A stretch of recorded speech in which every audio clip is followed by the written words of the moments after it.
درود پاک اس لیے اب تو وہ مسئلہ یہ ہے کہ اپنی بات بھی قبول نہیں کرتے، ان کے خلاف بات بھی نہ کرتے، حق بولنے پر بھی مسئلہ ہے۔ اب باور نگر میں دیکھو نا کیا ہوا۔ اچھا ماشاء اللہ۔ اچھا میں سمجھے کوئی یہاں سے لائیو، الحمدللہ مجھے ہر سال یہاں پر حاضری کی شرف حاصل ہوتا ہے۔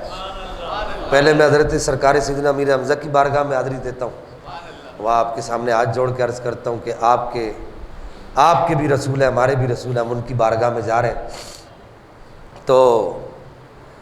ہماری حاضری قبول کروائیے گا۔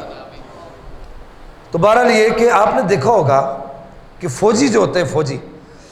وہ اپنا چہرہ چھپاتے ہیں، اپنے چہرے کے اوپر وہ ایک کالا سا وہ لگاتے ہیں، وہ پتے لگاتے ہیں اور اس طرح کی چیزیں لگا کے وہ کہیں چھپ کر بیٹھتے ہیں۔ اس طرح اس دور میں بھی فوجی کوئی اس طرح کے کام کیا کرتے تھے،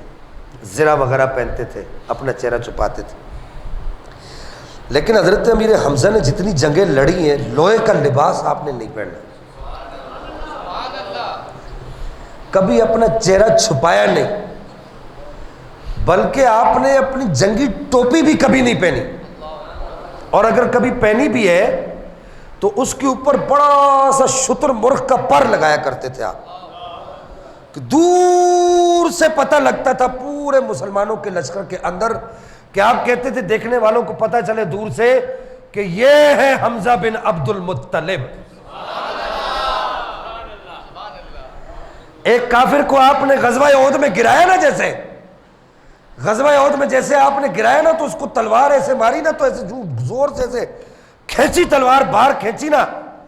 تو اس کا خون کا فوارہ ایسے آپ کے چہرے پر لگا۔ یہ میں اکثر یہ بات سناتا ہوں، ایک ایسے خون کا فوارہ آپ کے چہرے پر لگا تو آپ نے ایسے اپنے ہاتھ سے ایسے یوں صاف کیا، اور صاف کر کہا کہ جانتا نہیں ہے انا ابن ثاقل حجاج، تجھے پتہ نہیں ہے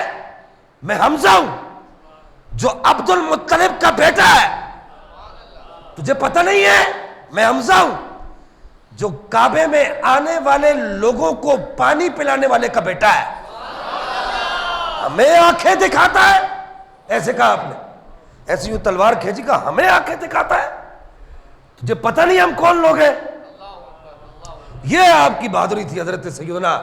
سرکار امیر حمزہ رضی اللہ تعالیٰ وردہ عنہ کی، کہ آپ ایک بڑا شتر مرغ کا پر لگاتے تھے، دور سے پتہ لگتا تھا کہ کس شہر کی آمد ہے کہ رن کانپ رہا ہے۔ اللہ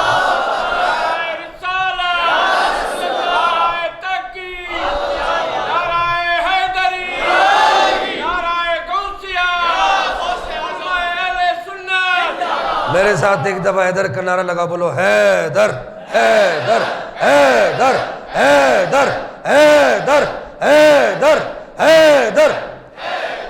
تو یہ وہ خاندان ہے جس کو دیکھو، حمزہ کا مطلب شیر، عباس کا مطلب شیر، حیدر کا مطلب چیر پھاڑ کے رکھ دینے والا شیر، اس پورے خاندان کا مطلب ہی شیر ہے۔ جناب حیدر کرار نے یہی کہا تھا نا مرب کو کہ بڑی دیر بعد تو شیر بڑے، مینوں تے مان جمع ہی شیر ہے۔ تو بس اب وقت ختم ہو گیا، پھر انشاءاللہ آئندہ جو میں اس پہ بات کریں گے۔ وآخر دعوایا ان الحمدللہ رب العالمین۔